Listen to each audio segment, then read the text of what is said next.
Hey, welcome to Boomer TV. I'm Julie Patterson. Welcome to the final moments of the year. Are you going to cry? Did you have a good year? 2018 was decent. Yeah, it was a great year. We, met some new friends here on WFYI, and we told you some great stories too. And you're going to re-see some of them. These are some of our favorites for the end of the year. You're looking at a little Colts history here, and I'm not just talking about going back to Baltimore. I mean, some Historical Society kind of. Historical Society kind of There stuff. you go. Yeah. I love that piece at St. Josephs Brewery. It used to be a church. Yes, and we went to church. We're going to take you there again. And had some divine food. Yeah.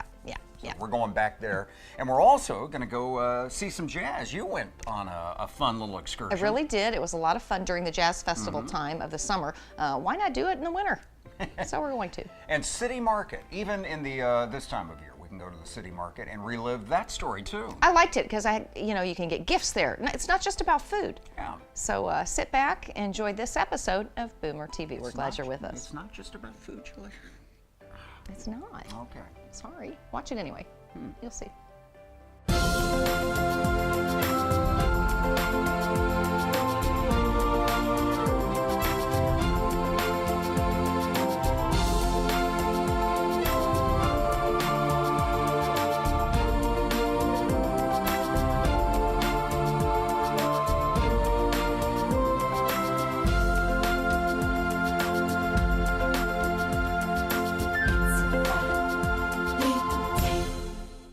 Boomer TV is made possible with support from Westport Homes, dedicated to building homes for every chapter of life, with plans and details that match customers' specific needs and style.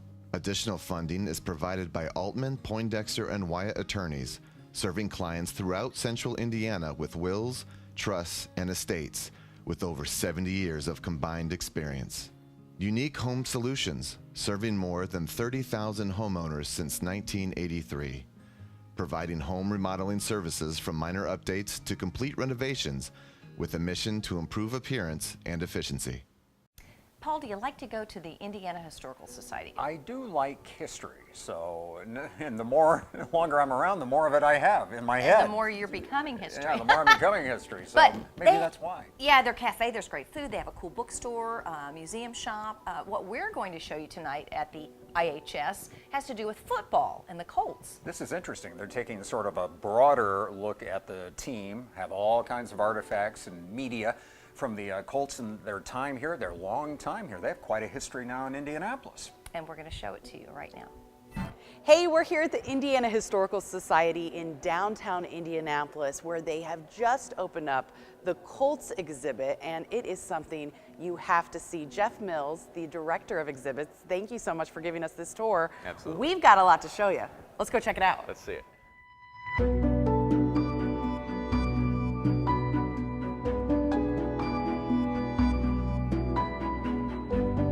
This place is slick. There are touch screens, interactive play, but I think what's really cool is there's a really rooted history lesson that's happening in here. And as we kind of walk along here, you've got the shovel that marked the beginning.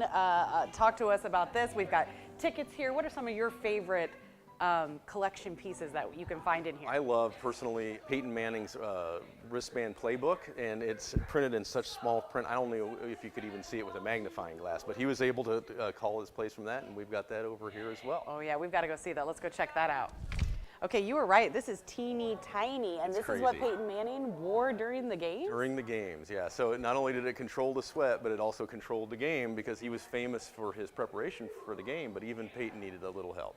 Okay, so that was your favorite artifact. I think I am loving this interactive game here at this exhibit. So this is all about how much money these football players make Right. over the years. Right. Show me how this works. So the idea here is we want to figure out how much pro football players got paid in their day, and the idea is that they were always paid a lot of money relative to everybody else. So let's see how much William Hefferfinger was paid in 1892. Okay. I'll give you the money. There's 125. Okay. That's 250. So there you go. Ooh, all right. So he was $500 in 1892 for one game, and so that comes out to $10,000 today's money. So they were making money, they were making coin even then. And I'm thinking Eli Manning on here is making just, we just have to stack it loads of this stuff. And this is very similar to my salary, so this makes sense. You know what I love about this exhibit, though, is it really has an appeal for all generations. So if you're bringing your kids or your grandkids, not only are they getting a history lesson, but there's a lot of cool tech stuff here, too, with the touchscreens and photo ops. You get to pick out your favorite Colts player and scroll through a carousel and decide who it's going to be. And then you can stand out here and you'll be able to pose with them and get your picture taken, and then you can email it out to yourself. And Well, I got to share go it with your Peyton, friends. right? Nice. Okay, that's a framer. That's my Christmas card next year for sure. We've got a lot of things over here that tell how great the Colts are and the spirit and the leadership that they brought to the sports franchise here in the city. But we also wanted to talk about how that all came about through the last 35 years. Wow, I mean, so it's definitely not just for sports fans, this exhibit. There's something for everybody Yeah. as well. Well, we can't talk about the Colts without checking in with the cheerleaders, and this is an authentic uniform we're seeing. It is. Authentic rhinestones as well. We wanted to make sure that there's a lot of folks that go into making the football team a team, right? And you've got the cheerleaders and you've got blue as well, and we also talk about the officials. So it's not just about the players, there's the coaches, the officials, and the cheerleaders, and they all work very hard to create the image and provide the support that the Colts need to win those games. Absolutely, from the stands to the sideline to the field, it really all represents what Indianapolis is all about. It is, and we really were very thankful for all the support that the Colts and everyone in the community has provided to make this exhibit possible. Well, Jeff, we cannot thank you enough for having us here and giving us this tour. It is top notch. For now, I'm Amanda Clark with Boomer TV. So there's this brewery downtown. It's been around about 3 years now or so, Yeah, and called St. Joe's. Saint, important word. Very unique because Yeah. it used to be a church, a Catholic church. Yeah, once upon a time. So now it's more than just the stuff for communion. It's been converted. Oh! Get it? Oh! All right, you go there. You're going to tell us all about it, I right? won't be cross with you over that pun Thank as you, we Paul. take you to St. Joseph's. Cheers.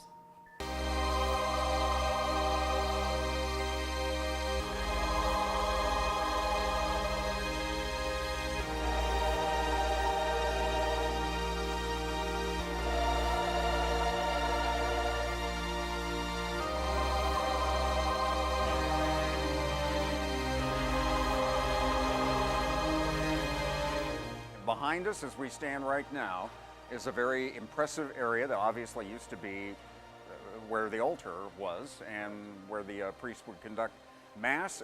Now it's been tanked. All I see are very large structures that are making the beer here. So you're making the food, but another important part of this place is the beverages. Very important part, yeah. So we have anywhere from about 10 to 15 beers on tap at a time. Normally we have about 3 beers that are on all the time. Then we have another rotating beers of about 10 different varieties. So The history of the building, I mean, it really goes back. It goes back over 150 years, or nearly 150 years. To 1873. 1873, they were having services here, and this may have been like, what, the edge of town at that point back then. It was the 4th church to open within the diocese. Wow, so that, I mean, that's really going back, and then it was a church for a long time. Now, it stopped being a church before it became a restaurant and a brewery. There's a little bit of a space in between. Is there anything different that you have to do to build out a dining place, a brewery, when it's been used for something like that, as opposed to? we had a priest come by who was deconsecrated and stuff like that before we actually started the building of the restaurant and brewery. So.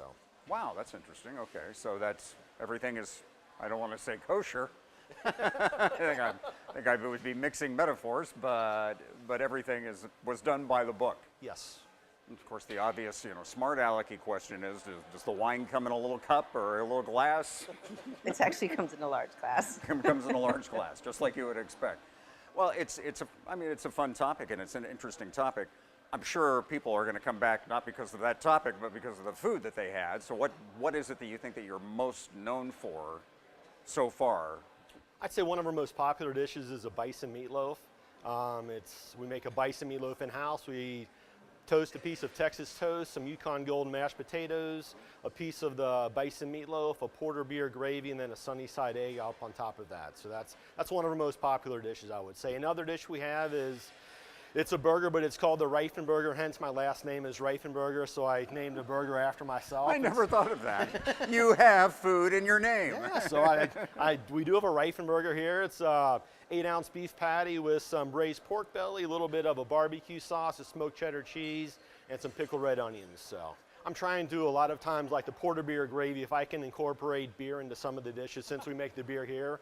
So I try to do that. We have like a mussel dish where I'm cooking with beer as well. So if I can incorporate the beer in the dishes I'm doing, that always works well, I think. Okay, so he likes, to experiment, and he's doing some things he hasn't done before. What do you like, just as a consumer, when you're here? What do you like to eat?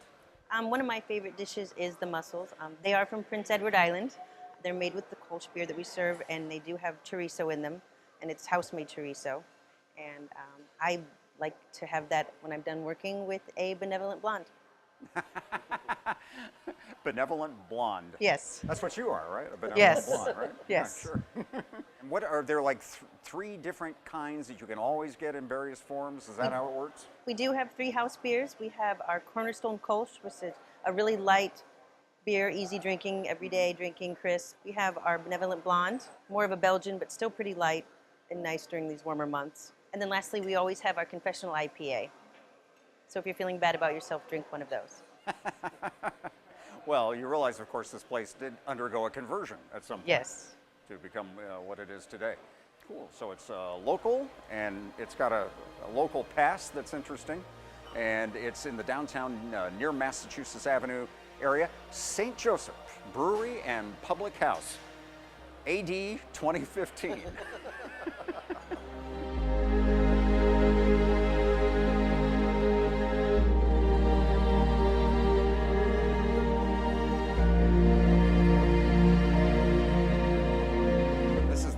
Bison meatloaf sandwich that we had talked about earlier, and that's the Reifenburger with Chef Scott Reifenburger that has a little bit of the pork in it too.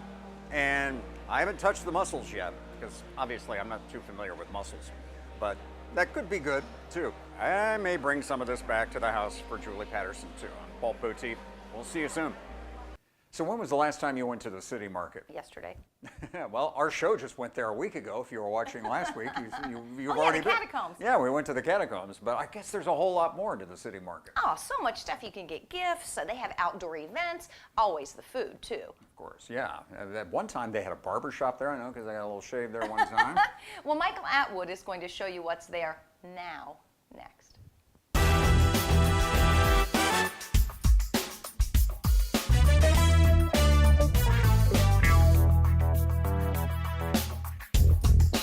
Joe Perrin, here we are. This is the great granddaddy, great grandmother of farmers markets. Mm-hmm. Yeah, here you're looking out at about 36 different merchants here in the city market doing everything from food to flowers.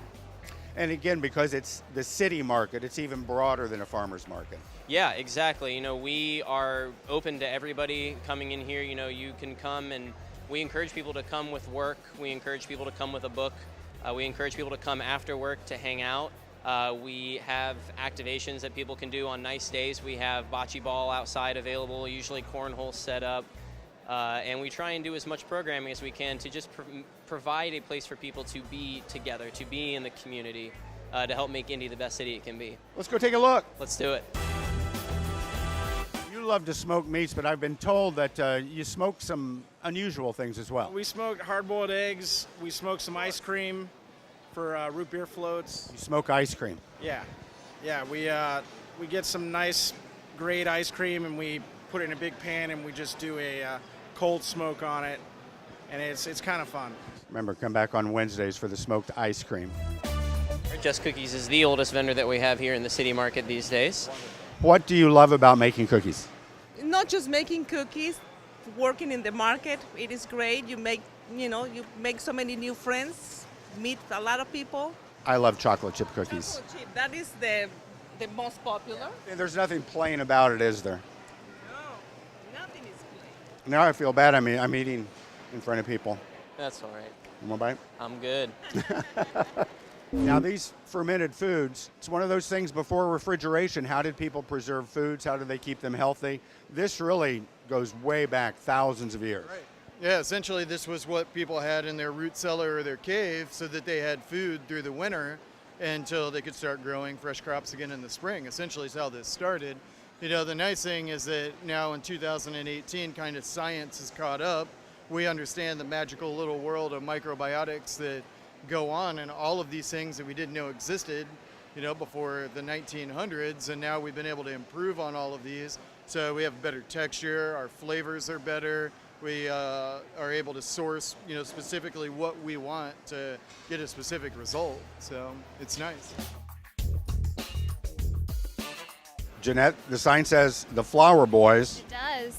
It does. I don't see any boys. Well, someone's got to run the show. But the two boys that own the shop, their names are Jake and Jake.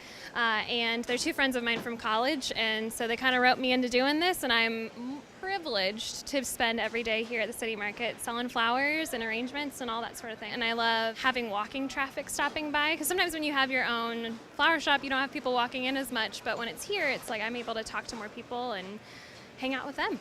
So they, after they grab a cookie, they can come get a flower arrangement for the evening. Exactly, definitely.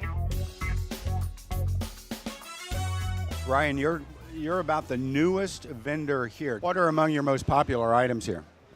My This Is Home Indiana t-shirts, those are locally made, so those are really big. Rings, a lot of rings, just jewelry, and I try to keep a good variety. I think it's a good place for people to just come see what there is, and you never know what you might find.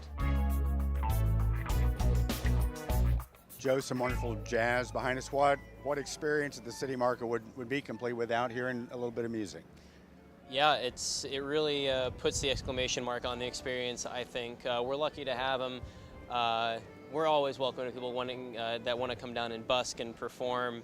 And then every Wednesday at the farmers market, we'll always have music performing there from about 11 to 1:30 p.m. But especially with a song like La Vie en Rose on a nice spring day like today, I think it really just highlights the experience here. Joe Perrin, thanks so much for showing us around the city market. Thanks for coming by. Wonderful experience. For Boomer TV, I'm Michael Atwood. All right, Julie, I'm sitting on my hands so I don't make that come on. movement that people do sometimes when they talk about jazz. Right. How are we going to do a story about jazz without jazz hands? Just once, Con, you ready? Okay, 20th Annual Jazz Festival. We go to the Jazz Kitchen. Where do you meet these talented artists?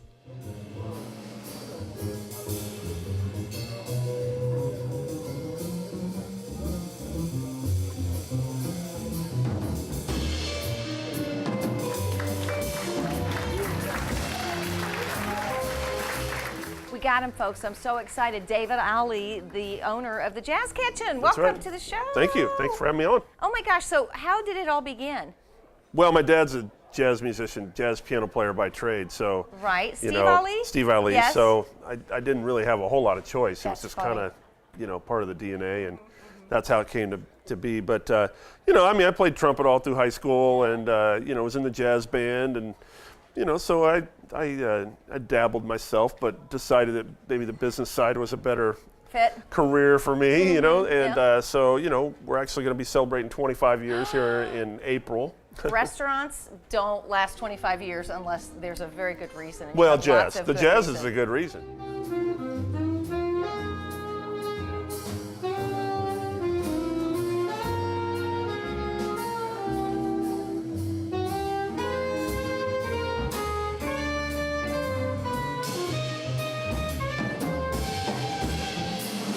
Locally, obviously Rob Dixon on saxophone is a huge influence. I go to hear him all the time, either here or at the Chatterbox.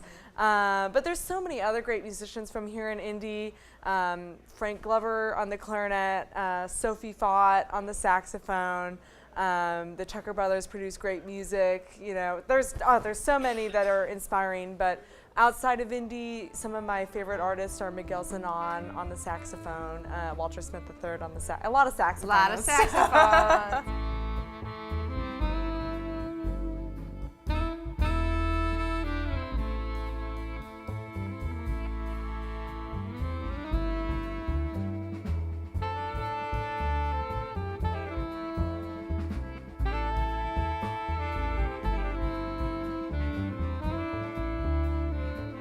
It's one of the top jazz clubs in the world, So this is definitely a destination spot if you come to Indianapolis. You know, it's like, I mean, people don't realize how much this place is becoming historic. And it's been around, I mean, 25 years, but it's becoming, you know, definitely a place to go on the globe for jazz. So, like, if you go to New York, you got to go to the Village Vanguard or the Blue Note. If you go to San Francisco area, you got to go to Yoshi's. You know, if you go to LA, the Jazz Bakery. Yeah. So it's definitely like that kind of spot. If you get in Indianapolis and you like jazz, you got to go to the Jazz Kitchen.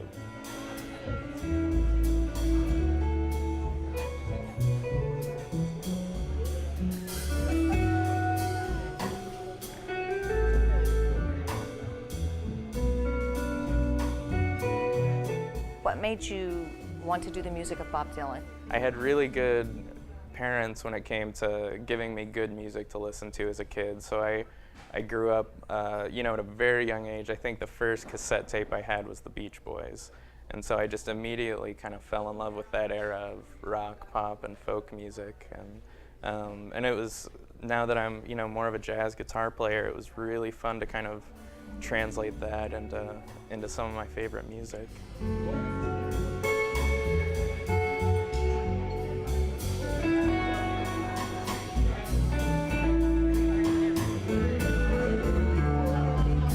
There's like culture and tradition oozing out of the walls here. You know, every famous jazz artist for the past, you know, however 25 years has stopped in here. This is the jazz club where they play. So it's incredible not just to be on stage with these guys, but also to share it with everyone who's played here before.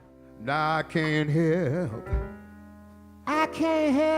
but to keep on thinking back to when the sun used to shine on my back door. Happy to work with people, you know, here in Indy that really are serious about what they do. And tonight is one example with the blues side at the Jazz Kitchen. Okay. For the Indy Jazz Fest. The way the fest is being handled now, it's like all about community, and you know, there's national acts, there's international acts, but then there are also the people here in the community that keep the jazz scene going all year round. And there's a lot of them. Who knew? Absolutely. Indianapolis is, you know, the top shelf people here are, to me, as good as it gets. It might be a smaller talent pool than, you know, New York, Chicago, etc. But the people that are fiercely devoted to this music really are, you know, are doing it justice here in the local scene.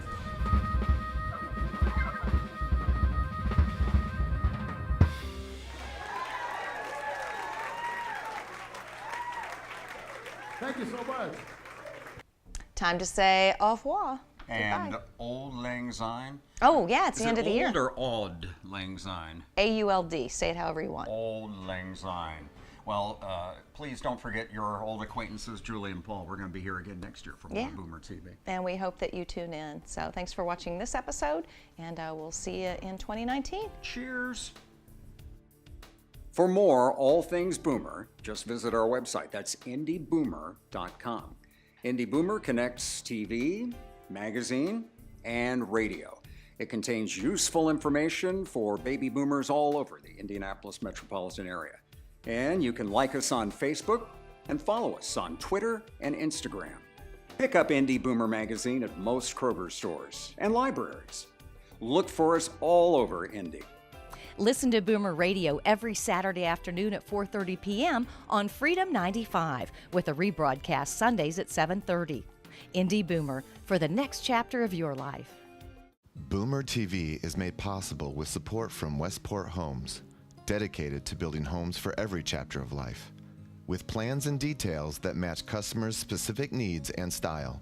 Additional funding is provided by Altman, Poindexter, and Wyatt attorneys, serving clients throughout central Indiana with wills, trusts, and estates, with over 70 years of combined experience. Unique Home Solutions, serving more than 30,000 homeowners since 1983. Providing home remodeling services from minor updates to complete renovations with a mission to improve appearance and efficiency.